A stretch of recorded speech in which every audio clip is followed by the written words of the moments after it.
Добрый день, приветствую вас на обзоре мини-трактора Янмар АФ-26 Кун Фреза компании Прогресс Авто. Собственно, это мы, неизменно. И неизменные тракторочки в хорошем состоянии из Японии прямиком.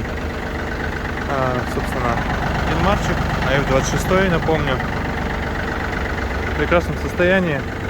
Очень высокий у него погрузчик, 2,5 метра, 2,60 высота его подъема, выгрузки и загрузки. Трехточная, естественно, навесочка с быстросъемом янмаровским, удобным очень. И, естественно, регулировкой горизонтального наклона гидравлической. По шинам смотрите, задние шины вообще в прекрасном состоянии, то есть износ минимальный, остатки хорошие, никаких трещин и подобных замечаний нет. Передние, конечно, из-за грузоподъемного куна потерты гораздо сильнее, но тем не менее, опять же, никаких растрескиваний, ничего нет, резинка еще свежая, но, к сожалению, остаток не очень велик. Ну, здесь, опять же, 2,60 кун, поэтому если им постоянно работать, крутиться, быстрые развороты и так далее, понятно, что перец съедается. По погрузчику все линии видим, что четко японские, сухие.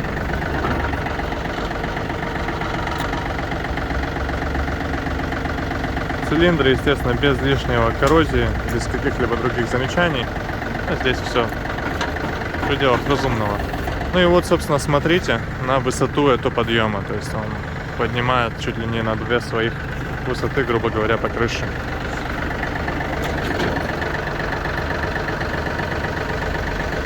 Абсолютно беспроблемно работает. Конечно, рычаг манипуляционный у него очень и очень длинный. Так, по фрезе давайте сразу пройдемся. 1,60 м, РСБшка. Тоже состояние у нее очень приличное. Все на месте. Ножи. Процентов, наверное, 50 остатка у них в данный момент. Еще поработают. По убранству в месте оператора. Такая рычаг коробки переключения передач. 4 передачи у нее, соответственно, их можно включить как вперед, так и назад благодаря реверсу. По управлению фрезой здесь у нас также все на месте. Пультик.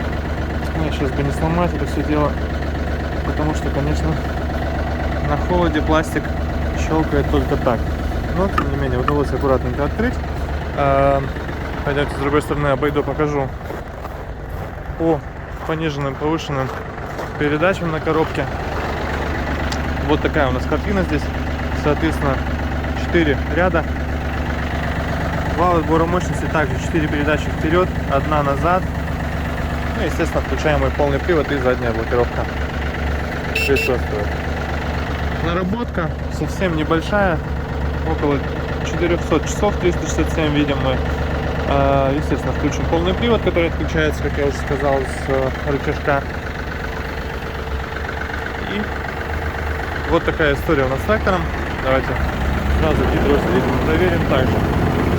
Видите, легко, выворот огромный. Вот, собственно, как раз и причина поеденного протектора, особенно по внешке. Вот такой огромный кастер. Естественно, кушает нашу резину на таком вывороте. Задняя колея, прошу прощения за палец в кадре, задняя колея у нас регулируемая, как видим, диски можно перебросить, шестовинки развернуть и этим самым отрегулировать вылет колес сантиметров эдак, наверное, на 25-30 в общей сложности точно. Соответственно, здесь у нас сейчас где-то 1,20 м, можно сделать 1,40 м под 2 рядка, например, картофеля легко. Вот, собственно, такой тракторец. Давайте чуть-чуть газу отдадим, дабы можно было услышать, опять же, его работу получше.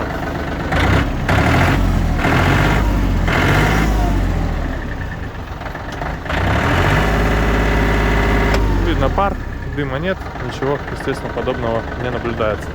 Ну вот, собственно, такой трактор. Янмарчик в хорошем состоянии, красочка родная, поэтому думаю, что будет он хорошим спутником в жизни нового хозяина. Приезжайте, компания Прогресс Авто, всегда вам рады.